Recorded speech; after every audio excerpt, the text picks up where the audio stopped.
नमस्कार। नमस्कार सभी को नमस्कार। आइए, हम देख रहे थे राजस्थान की नदियां, यानी हम राजस्थान के अपवाय तंत्र में राजस्थान की नदियों को पढ़ रहे थे। राजस्थान की नदियां, इसमें पहले आंतरिक प्रवाह की नदियां पढ़ी, घग्गर पढ़ ली, घग्गर वगैरह पढ़ ली आंतरिक प्रवाह की नदियां। फिर अरब सागर में गिरने वाली नदियां पढ़ ली। 4 मुख्य नदियां थी, लूणी, माही, साबरमती और बनास, पश्चिमी बनास। आज पढ़ेंगे बंगाल की खाड़ी में गिरने वाली नदियां, यानी नंबर 3 पे बंगाल की खाड़ी में गिरने वाली नदियां। बंगाल की खाड़ी में गिरने वाली नदियां।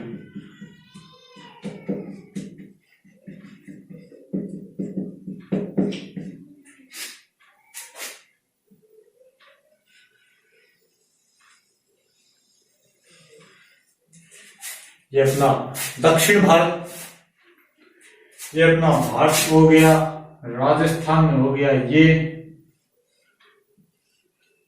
ये हो गया अपना राजस्थान, ये हो गया भारत। यहां पे है बंगाल की खाड़ी, ये है अरब सागर, नीचे हिंद महासागर। बंगाल की खाड़ी से राजस्थान की लंबाई है 2900 किलोमीटर, यानी राजस्थान की लंबाई बंगाल की खाड़ी 2900 किलोमीटर। 2900 किलोमीटर राजस्थान से बंगाल की खाड़ी 2900 किलोमीटर, अरब सागर 1600, खंबात की खाड़ी 275 और कच्छ का रण 225 किलोमीटर। अब जो भी कोई राजस्थान की नदी जिसका जल बंगाल की खाड़ी में जाएगा तो वो सीधी डायरेक्ट तो जाएगी नहीं, क्योंकि दूरी बहुत ज्यादा रहेगी, इतनी दूर तो जाएगी नहीं सीधी, तो ये किसी न किसी नदी के माध्यम से जाएगी। यानी कि राजस्थान की कोई भी नदी सीधी बंगाल की खाड़ी में नहीं जाती है, किसी नदी पे सवार होके जाती है, किसी की सवारी करके जाती है। तो मुख्य नदी बंगाल की खाड़ी में जाने वाली वो है गंगा, और गंगा की सहायक नदी है यमुना, और यमुना की सहायक नदी जो अपने राजस्थान से जाएगी चंबल, और चंबल की सहायक नदी बनास। आज हम पढ़ेंगे नंबर 1 पे चंबल नदी। चर्मणवती या चंबल, जैसे लवणवती को अपने लूणी बोलते हैं, वैसे ही चर्मणवती को चंबल बोलते हैं। तो शुरू करते हैं चंबल नदी।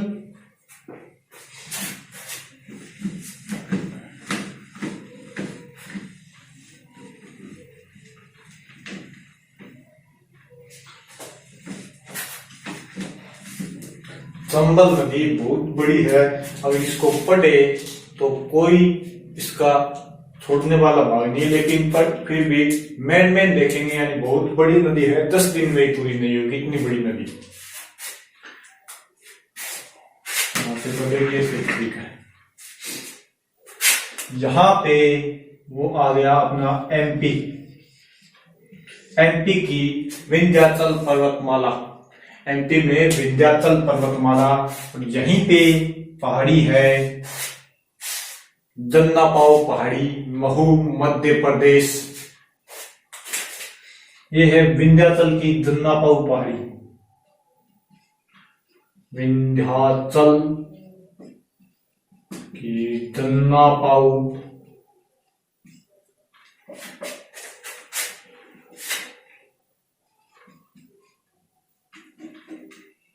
विंध्याचल की जन्नापाव पहाड़ी, महू मध्य प्रदेश यानी एमपी, महू जिला एमपी के अंदर। यानी विंध्याचल की जन्नापाव पहाड़ी, महू जिले मध्य प्रदेश से एक नदी निकलती है, वेरी वेरी वेरी इंपॉर्टेंट नदी, वो है चंबल नदी। तो चंबल को निकालते हैं यहां से। ये यहां से निकली चंबल नदी,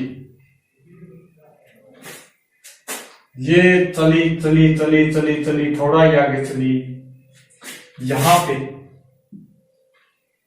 मंदसौर जिला एमपी का ये है बांध बनाती है गांधी सागर बांध। यानी कि जैसे ही जन्नापाऊ से चली, महू जिले को छोड़ा और मंदसौर में प्रवेश किया, तो वहां पे एक बांध बनाती है, चंबल नदी पे एक बांध बना है, गांधी सागर बांध। बांध का नाम है गांधी सागर बांध। 1953 से 60 परियोजना के तहत बनाया गया था। ये कहां पे है? मंदसौर, मंदसौर एमपी के अंदर। चंबल नदी जैसे ही अपने उद्गम स्थान से चली, मंदसौर जिले में गई, एमपी का ही मंदसौर जिला है, तो वहां पे इसके ऊपर एक बांध बना हुआ है, गांधी सागर बांध। और ये क्वेश्चन पूछा जा चुका है, गांधी सागर बांध कहाँ है? क्योंकि गांधी, महात्मा गांधी गुजरात के से ज्यादा उनका संबंध है, तो लगभग गुजरात में लिख देते इसको, लेकिन ये गुजरात में नहीं, राजस्थान में, सॉरी गुजरात में नहीं, मध्य प्रदेश में है गांधी सागर बांध। 1953 से 60 ये परियोजना के तहत बना था। वो परियोजना आगे देखेंगे परियोजनाओं के अंदर। अब यहां से चली तो राजस्थान के चित्तौड़गढ़ का जो नीचे कटा हुआ भाग है, यानी चित्तौड़गढ़ दो भागों में है, मैप में देखना, चित्तौड़गढ़ दो भागों में है। नीचे जो कटा हुआ भाग है, नीचे जो कटा हुआ भाग है, उससे प्रवेश करेगी राजस्थान के अंदर। यानी ये अपना बना लिया राजस्थान, और यहां पर चित्तौड़गढ़ 84गढ़ से प्रवेश करेगी राजस्थान के अंदर। ये आ गया 84गढ़, 84गढ़ चित्तौड़गढ़। यानी कि यहां पे है मंदसौर जिला एमपी का, एमपी का मंदसौर जिला। यानी कि चंबल नदी एमपी के मंदसौर जिले से बहती हुई राजस्थान के 84गढ़ चित्तौड़गढ़ से राजस्थान में प्रवेश करती है। चंबल नदी एमपी के मंदसौर से बहती हुई चित्तौड़गढ़ 84गढ़ से राजस्थान में प्रवेश करती है, और जैसे ही प्रवेश करेगी, थोड़ा ही आगे चलेगी, तो यहीं पे पास में चित्तौड़गढ़ से एक नदी आके गिरेगी इसके अंदर, वामनी नदी। ये नदी आई और ये इसके अंदर मिल गई, ये है वामनी नदी। वामनी नदी, और ये जहां पे मिलती है वहां पे एक जलप्रपात बनाती है, चुलिया जलप्रपात। यानी चंबल और वामनी मिलकर चुलिया जलप्रपात बनाती है, चुलिया जलप्रपात। अब देखो जलप्रपात,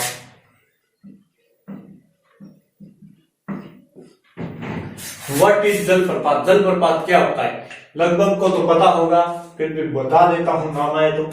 जैसे कोई नदी आती है, कोई नदी बह रही है, और वो जैसे पहाड़ से नीचे गिरती है, तो वहां पे कटाव शुरू हो जाता है धीरे धीरे, और वो नदी फिर से झरना, मान लो सीधी सी बात है, झरने ने ही जलप्रपात कही है, यानी वो फिर झरने का आकार ले लेती है, और उसी को बोला जाता है जलप्रपात। यानी कि जल का ऊपर से गिरना ही क्या है? जलप्रपात। तो चुलिया जलप्रपात। और इसकी विशेष बात क्या है? राजस्थान का चुलिया जलप्रपात है भैंसरोडगढ़ के अंदर, चित्तौड़गढ़ भैंसरोडगढ़, भैंसरोडगढ़। और भैंसरोडगढ़ का निर्माण जैन व्यापारियों ने करवाया, नहीं सॉरी, जैन व्यापारियों ने, सीधे व्यापारियों ने भैंसरोडगढ़ का निर्माण करवाया था। तो भैंसरोडगढ़ के अंदर है चुलिया जलप्रपात। और इसकी खास बात यह है, राजस्थान का सबसे ऊंचा जलप्रपात, राजस्थान का सबसे ऊंचा जलप्रपात। इसकी ऊंचाई है 18 मीटर। 18 किलोमीटर ना तो दी, 18 मीटर है। ऊंचाई हमेशा मीटर के अंदर लीजिए, लंबाई हमेशा किलोमीटर के अंदर लीजिए। तो इसकी ऊंचाई है 18 मीटर। चंबल नदी वामनी नदी के साथ मिलकर चित्तौड़गढ़ बेसरोडगढ़ के अंदर जलप्रपात बनाती है, चुलिया जलप्रपात। राजस्थान का सबसे ऊंचा जलप्रपात चुलिया जलप्रपात, ऊंचाई है 18 मीटर। 18 मीटर तो भारत का सबसे ऊंचा जलप्रपात। भारत का सबसे ऊंचा जलप्रपात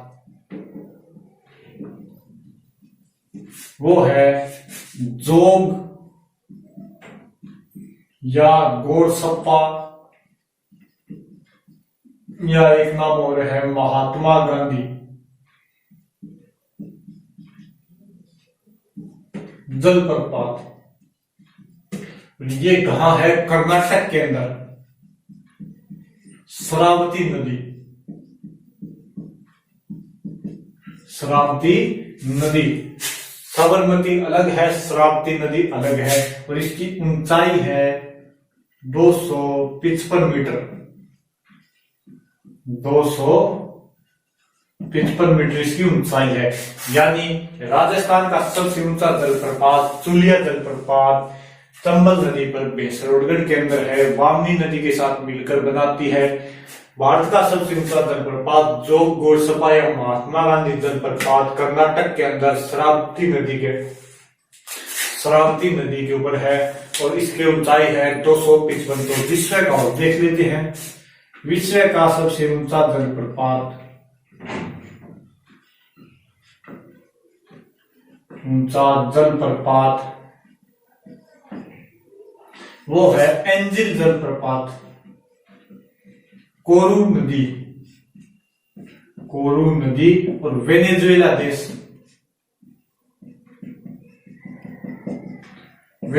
देश के अंदर है। इसकी ऊंचाई है 979 मीटर। 979 मीटर इसकी ऊंचाई है। विश्व का सबसे ऊंचा जलप्रपात वेंजिल जलप्रपात, कोरू नदी, वेनेजुएला देश, 979 मीटर ऊंचाई है इसकी। भारत का जोग गोरसपा महात्मा गांधी कर्नाटक शरावती ऊंचाई 255, राजस्थान का चुलिया और ऊंचाई 18 मीटर।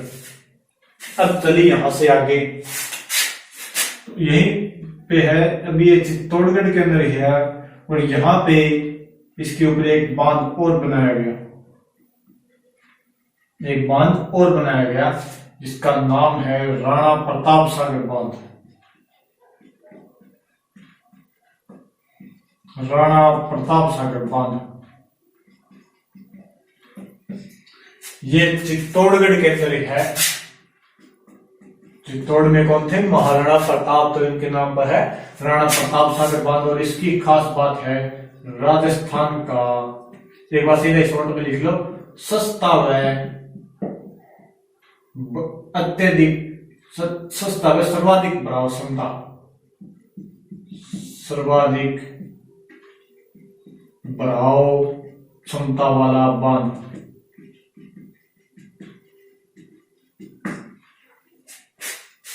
यानी चित्तौड़गढ़ के अंदर ही चंबल नदी पर एक बांध बनाया गया है, राणा प्रताप सागर बांध चित्तौड़गढ़ के अंदर ही है। इसकी खास बात है कि ये बनाने में सस्ता और सबसे ज्यादा भराव क्षमता वाला बांध है राजस्थान का। फिर यहां से ऊपर चलेगी तो आ जाएगा कोटा, यानी यहां तक चित्तौड़गढ़, फिर आ गया कोटा, ये हो गया कोटा। और कोटा के अंदर इसके ऊपर एक बांध है, वो है जवाहर सागर बांध।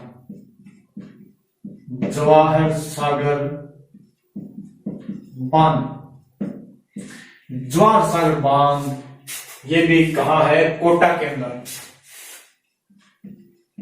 और इसका निर्माण 1963 से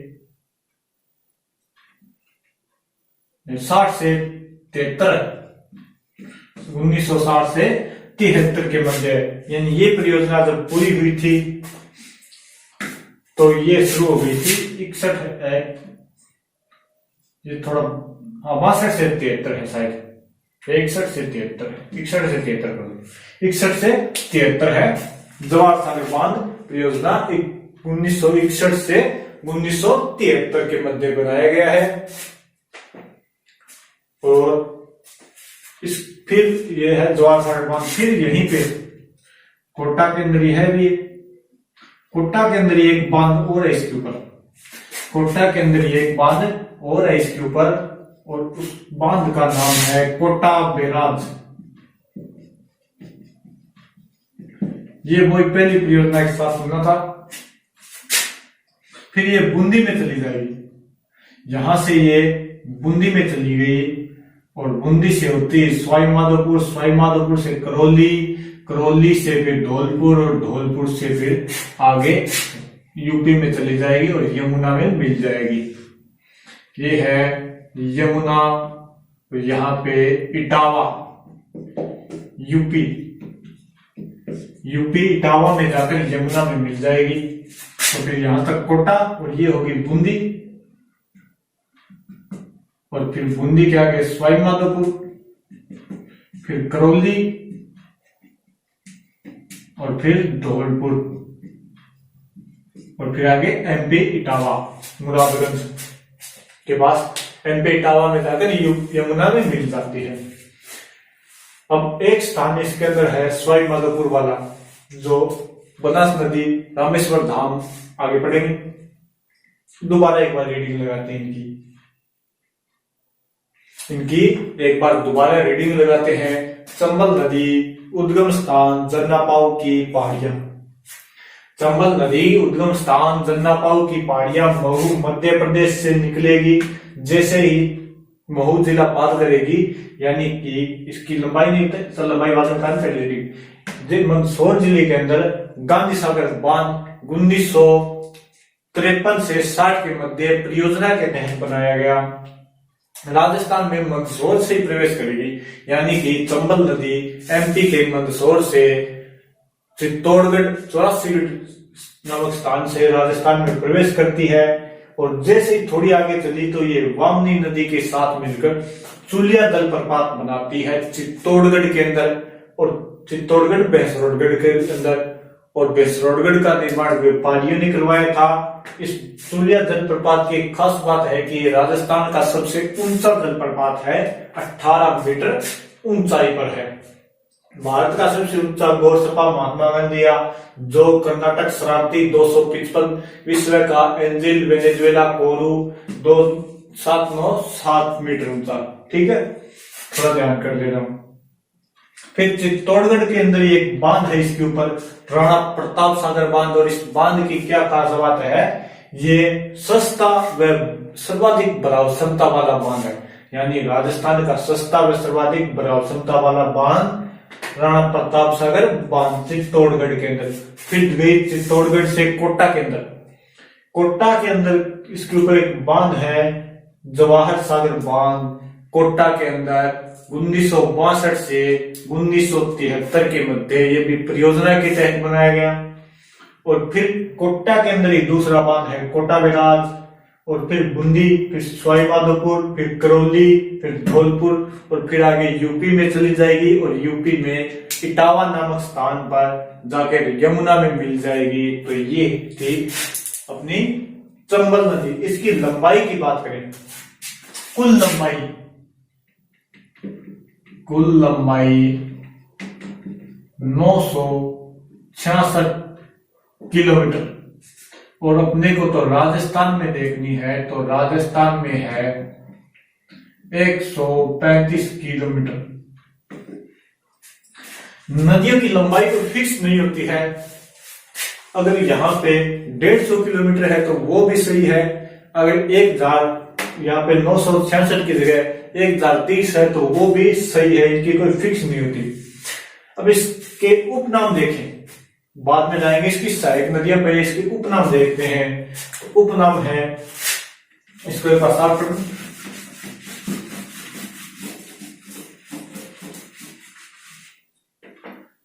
उपनाम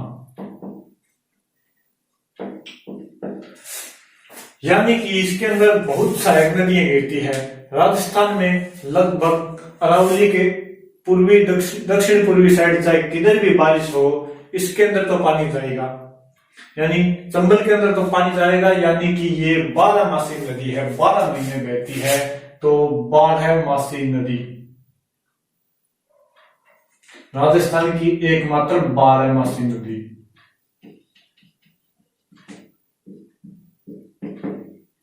इसको राजस्थान की कामधेनु भी बोला जाता है।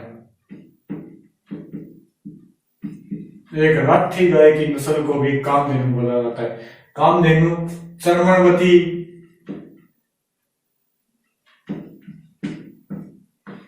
और क्या हुआ, चंबल, चर्मणवती, कामधेनु, 12 मासी और एक, हाँ इतने ही नाम इसके उपनाम हो गए। अब देखो ये सबसे नीचा स्थान है यहाँ पे बूंदी के अंदर, केशवराय पाटन, केशवराय पाटनम बूंदी के अंदर सबसे नीचा स्थान है चंबल का, थोड़ा ध्यान कर लेना। अब इसकी सहायक नदियां लाते हैं, लंबाई 266 135 देख ली, इसकी सहायक नदियां लाते हैं, तो इनको एक बार साफ कर देते हैं।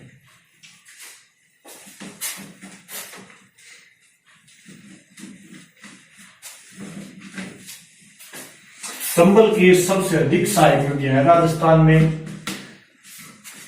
कुछ तो एमपी से आती है, कुछ राजस्थान से आती है, लगभग 12-13 सहायक नदियां। अब देखो इसकी सहायक नदियां, नंबर 1 वामनी। वामनी चंबल की सहायक नदी है, जिसका उद्गम हरिपुरा चित्तौड़गढ़ में ही होता है, और ये चित्तौड़गढ़ में आके चंबल में मिल जाती है, तो इसका उद्गम है हरिपुरा, हरिपुरा चित्तौड़गढ़ में इसका उद्गम स्थान है, और ये चंबल में विलीन कहाँ हो जाती है, चंबल में विलीन भैंसरोडगढ़,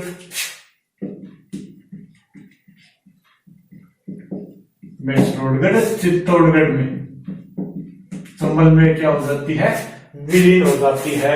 यानी वामनी नदी चंबल के सहायक नदी है, हरिपुरा उद्गम, इसका क्या है, उद्गम, हरिपुरा से इसका उद्गम होता है, और भैंसरोडगढ़ चंबल में जाकर विलीन हो जाती है।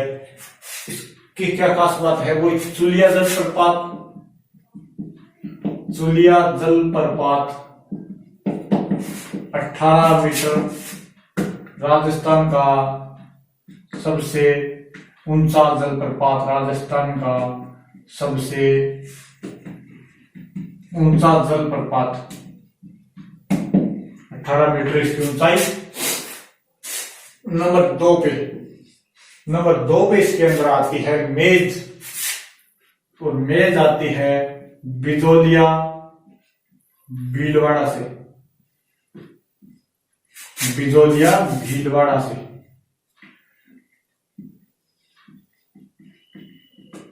उद्गम है इसका बिजोलिया भीलवाड़ा, यानी मेज बिजोलिया भीलवाड़ा से आती है, और ये चंबल में कहां पे आके मिलती है, तो चंबल में बूंदी के नजदीक, बूंदी में लिख लो, बूंदी में चंबल में विलीन, बूंदी में विलीन, चंबल में विलीन हो जाएगी। एक बार इसे लिख लो, फिर डायग्राम से दोबारा इसको समझ लेंगे तो अच्छे से समझ में आ जाएगा। नंबर 3 आ गई, वामनी आ गई, मेज आ गई। अब किसको ले आते हैं, एक मेज मांग के लाते हैं, तो मेज मांगली, एक आ गई मांगली नदी, और मांगली का उद्गम स्थान है भीलवाड़ा से ही, और ये बूंदी में आकर मेज में मिल जाती है। भीलवाड़ा उद्गम है इसका उद्गम भीलवाड़ा, और ये बूंदी में मेज में मिल जाती है, बूंदी में मेज में विलीन।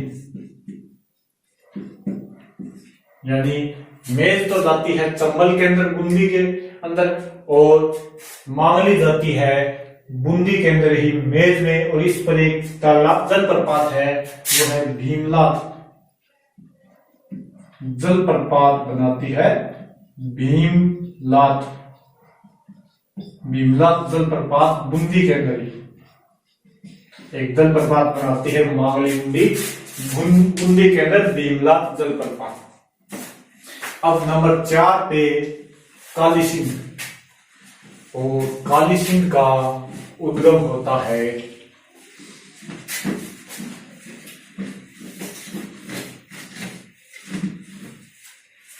नंबर 4 पे काली सिंध, और काली सिंध का उद्गम है एमपी देवास।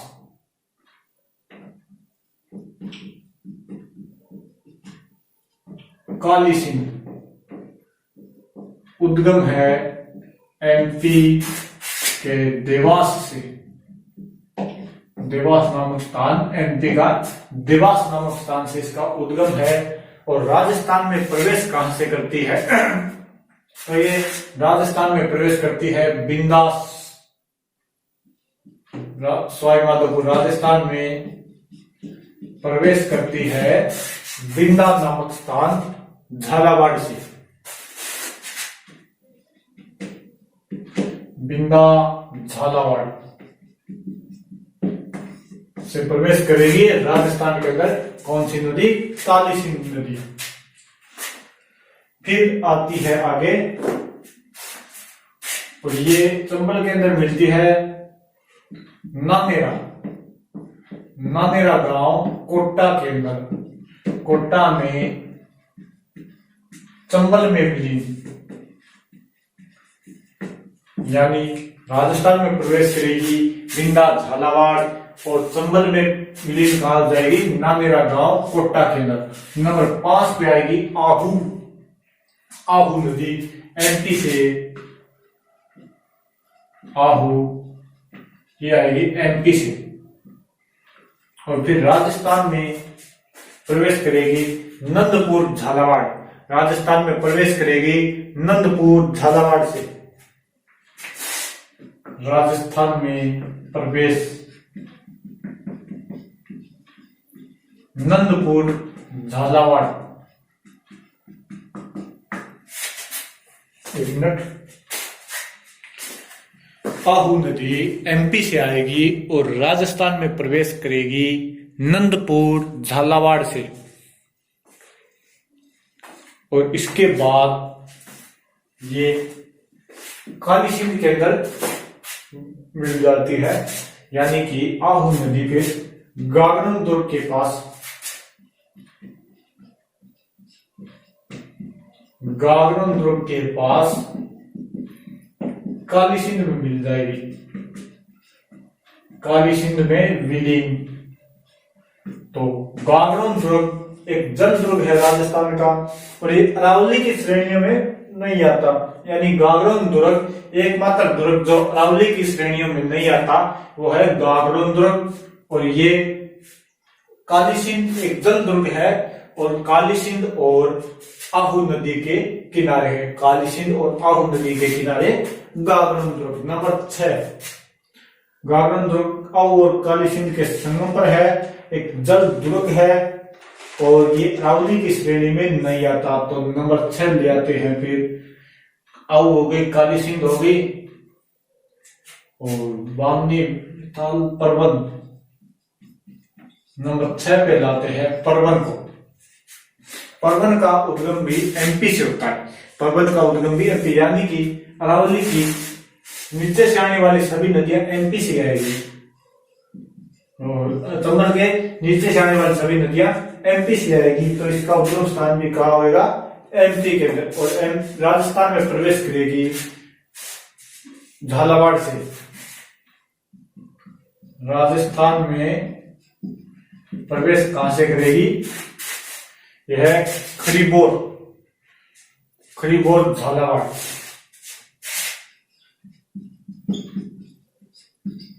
खरीबोर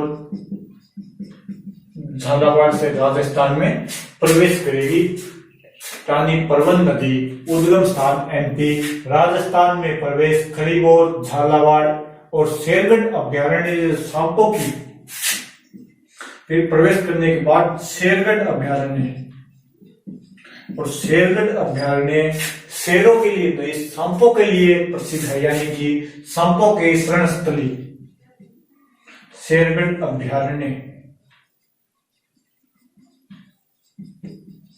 सांपों की शरण स्थली,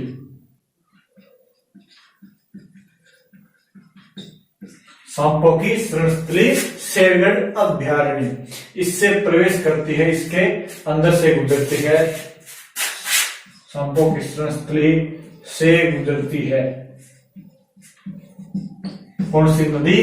परवन नदी, और फिर कोटा में जाकर काली सिंध में विलीन हो जाएगी, यानी ये भी काली सिंध में जाएगी, आऊ की तरह काली सिंध की साइड भी है।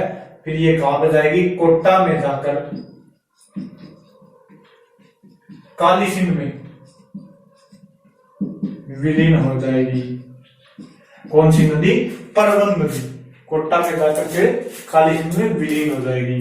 अब नंबर 7 पे देखते हैं पार्वती। परवन होगी, 2 पाए पे 2 पे कै पे। अब देखेंगे पार्वती नदी, और पार्वती नदी का उद्गम स्थान एमपी से, यानी पार्वती नदी भी एमपी से आएगी। नंबर 7 पे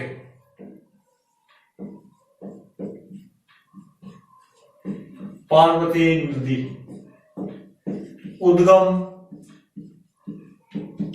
एमपी से, ये भी मध्य प्रदेश। राजस्थान में प्रवेश कहां से करेगी? तो ये राजस्थान में प्रवेश करेगी करीवाहट,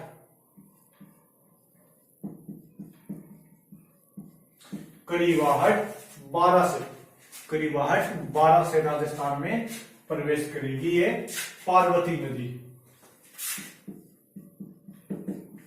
करीवाहट 12 से राजस्थान में प्रवेश करेगी, और किशनगंज शहर, किशनगंज बूंदी, किशनगंज जो शहर है बूंदी वाला, वो इसी के किनारे बसा हुआ है। किशनगंज बूंदी इसी नदी के किनारे है, इसी नदी के किनारे है। और ये सवाई माधोपुर में जाकर, सवाई माधोपुर में चंबल में भी, सवाई माधोपुर में चंबल में भी। नंबर 8, नंबर 8 पे देते हैं पार्वती के बाद कुन्नू, और इसका भी उद्गम है एमपी के गुना से।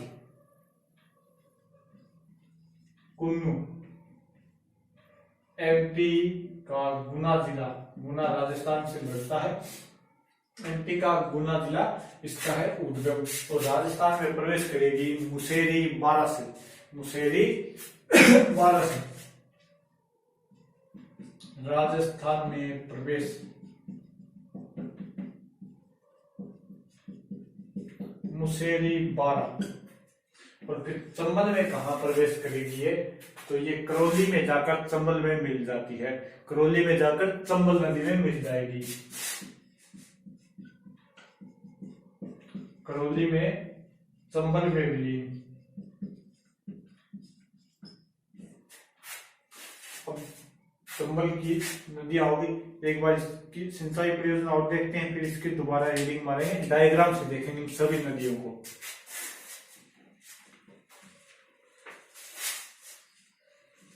बनास को कल देखेंगे, क्योंकि बनास नदी पड़ेगी तो साथ में देखेंगे इसको।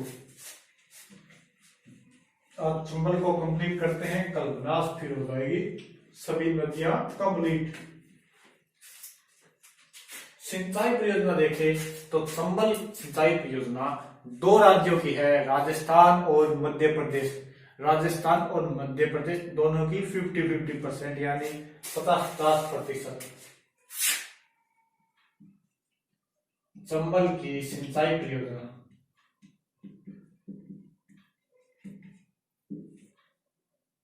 2 राज्य राजस्थान और एक हो गया एमपी। 50% राजस्थान का हिस्सा, 50% एमपी का हिस्सा है इसके अंदर। इसकी शुरुआत हुई थी 1953 में। 1953, ये 3 चरणों के अंदर है। 1953-54 के अंदर इसकी शुरुआत हुई थी। 3 चरण इसके, 3 चरण।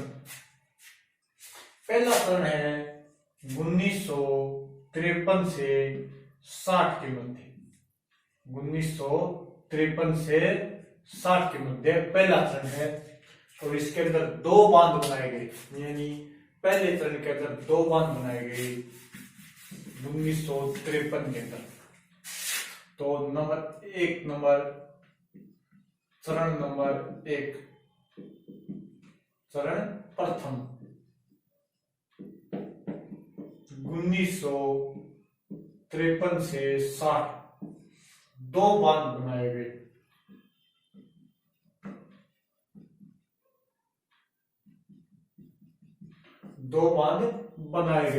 कौन कौन से? गांधी सागर और कोटा बैराज। गांधी सागर व कोटा बैराज।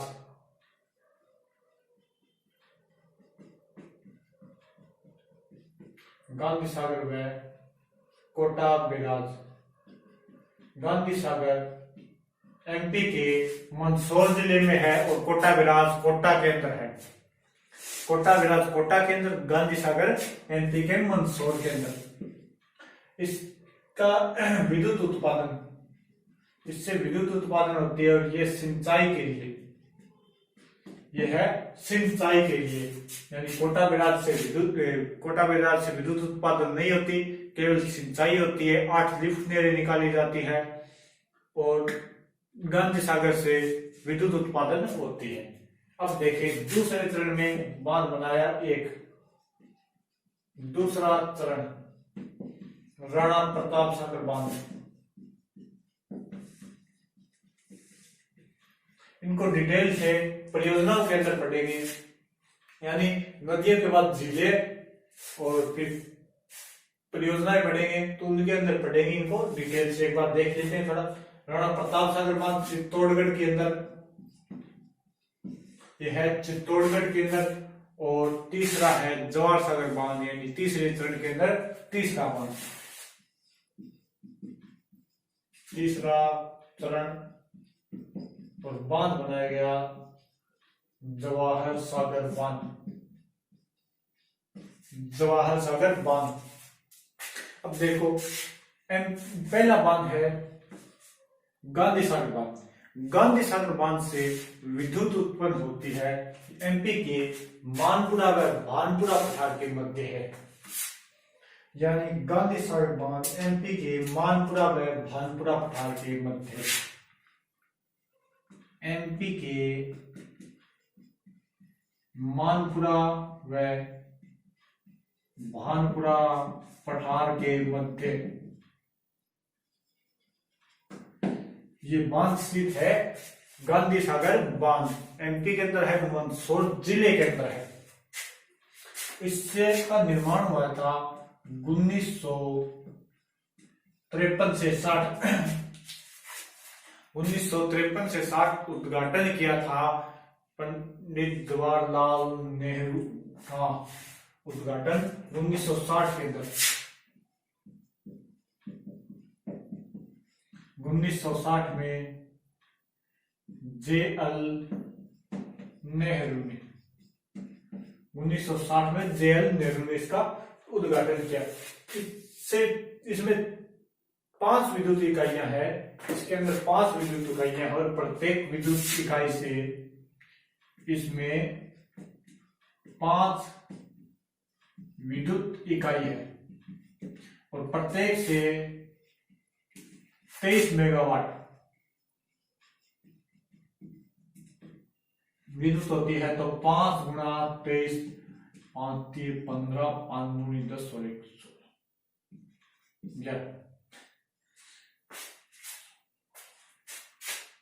मेगावाट विद्युत उत्पन्न होती है गांधी सागर बांध से।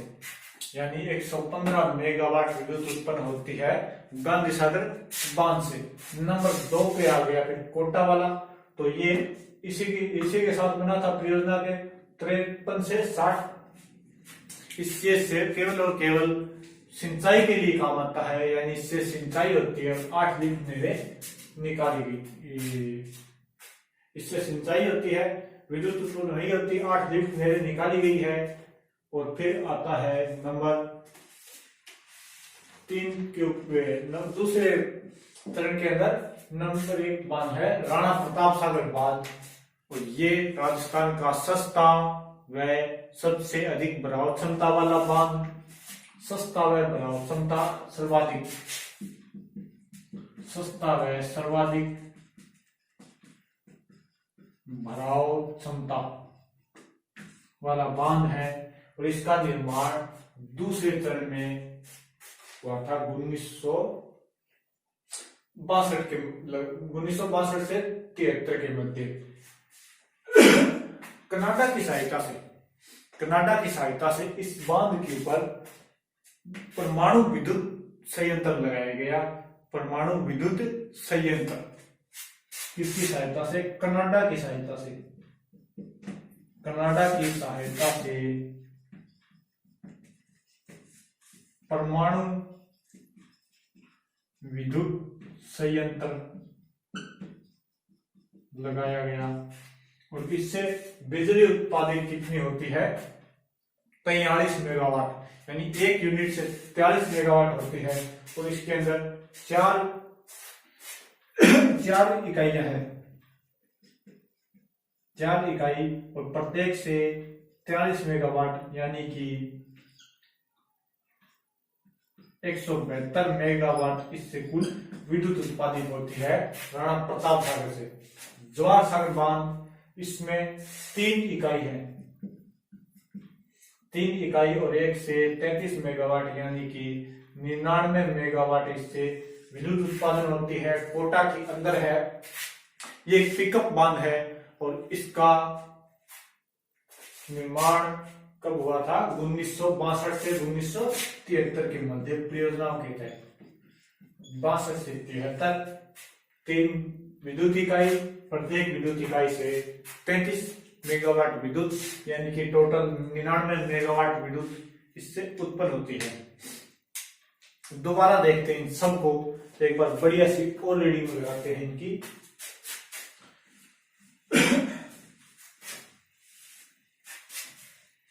संबल नदी उद्गम स्थान, सबसे पहले उद्गम स्थान देखेंगे जनापाऊ की पहाड़ियां, महू मध्य प्रदेश, वहां से निकलकर फिर आएगी मंदसौर जिले से बहती हुई राजस्थान के 84गढ़ चित्तौड़गढ़ से प्रवेश करती है, वामनी नदी के साथ मिलकर चुलिया जलप्रपात बनाती है। और इसकी ऊंचाई 18 मीटर है, राजस्थान का सबसे ऊंचा, भारत का घोड़सपा 2 या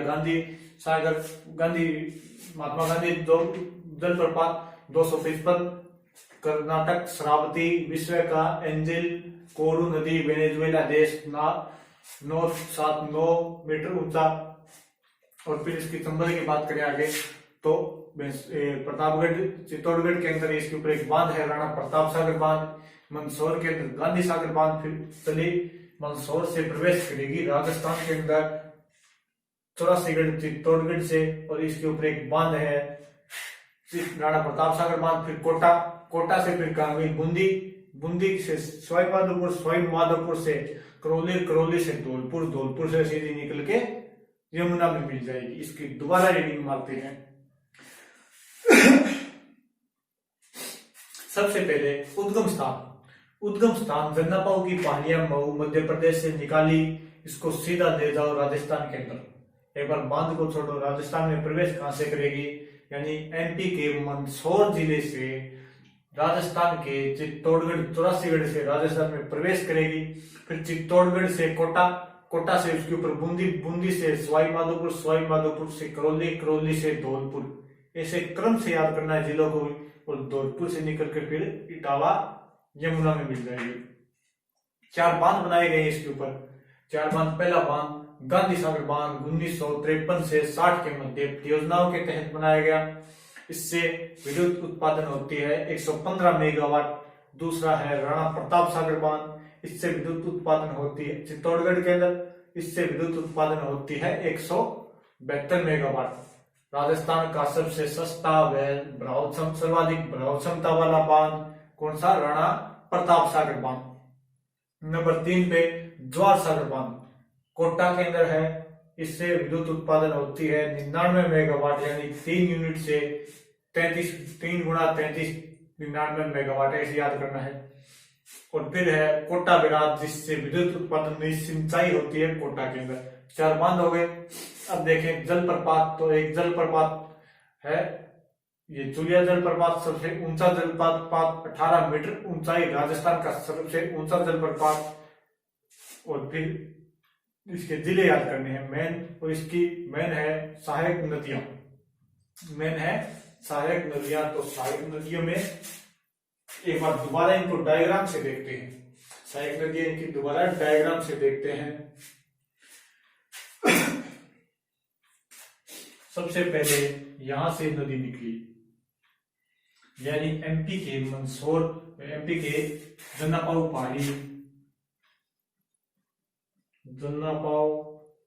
पहाड़ी, महू, मध्य प्रदेश, यहां से निकलेगी और पहले से घुमाते इसको पार निकाल दो।